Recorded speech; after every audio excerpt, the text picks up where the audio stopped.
ನಮ್ಮ ಊರಲ್ಲಿ ರೋಡಲ್ಲಿ ಯಾವ ಕೆಲಸನೂ ಆಗಿರಲಿಲ್ಲ 10 ವರ್ಷದಿಂದ. ಒಬ್ಬರು ಹೋಗಕ್ಕಾತಿರ್ಲಿಲ್ಲ, ಬರೋಕ್ಕಾತಿರ್ಲಿಲ್ಲ, ಆ ಥರ ಇತ್ತು ನಮ್ಮ ರೋಡು. ಈಗ ನಮ್ಮ ಶಾಸಕರಾದಂಥ ಶ್ರೀನಿವಾಸ್ ಅವರು ಮಾಡ್ತಾವ್ರೆ. ನಮ್ಮ ಊರಲ್ಲಿ ರೋಡಲ್ಲಿ ಯಾವ ಕೆಲಸನೂ ಆಗಿರಲಿಲ್ಲ 10 ವರ್ಷದಿಂದ. ಹಳೆ MLA ಅವರು ಈಗ ಬಂದು ನಮಗೂ ಒಂದು ಸಹಕಾರ ಕೊಟ್ಟಿದ್ದಾರೆ.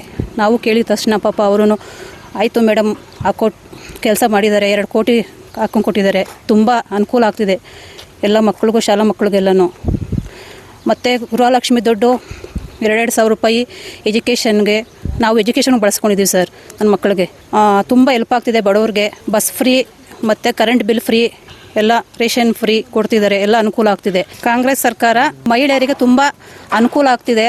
ಮತ್ತು ನಮ್ಮ MLA ಅವರು ತುಂಬ ಹೆಲ್ಪ್ ಮಾಡ್ತಿದ್ದಾರೆ. ಇಲ್ಲಿ 15 ವರ್ಷದಿಂದ ರೋಡ್ ಹಾಳಾಗಿತ್ತು, ಅದನ್ನು ಇವಾಗ ರೆಡಿ ಮಾಡ್ತಾವ್ರೆ.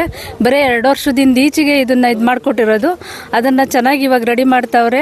ಒಬ್ಬರು ಹೋಗಕ್ಕಾತಿರ್ಲಿಲ್ಲ, ಬರೋಕ್ಕಾತಿರ್ಲಿಲ್ಲ, ಆ ಥರ ಇತ್ತು ನಮ್ಮ ರೋಡು. ಈಗ ನಮ್ಮ ಶಾಸಕರಾದಂಥ ಶ್ರೀನಿವಾಸ್ ಅವರು ಮಾಡ್ತಾವ್ರೆ.